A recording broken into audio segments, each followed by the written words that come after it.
Наше путешествие продолжается. Остановка в Миконе.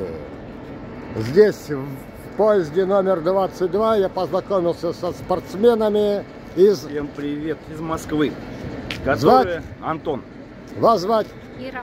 И куда вы едете, держите путь? Мы едем в Сыктывкар на первенство России до 23 лет. По какому виду спорта? Вид спорта тяжелая атлетика.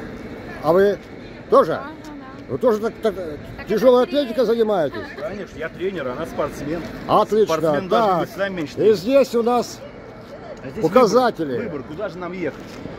Ну вот туда мы точно не поедем. Это куда? В Нью-Йорк. В Нью-Йорк, в Париж. Нам это не нужно. Сегодняшней позицией мы останемся, пожалуй, у нас. У нас есть очень много замечательных городов, очень много интересных видов, куда можно поехать, посмотреть и насладиться. Так что давайте заниматься спортом и путешествовать именно по нашим городам. По городам Святой Руси, Великой России. Да, согласен. У нас есть много интереснейших городов, где можно и выступать, и занимать места. И просто любоваться природой, и народом и людьми. знакомиться. Да. И знакомиться.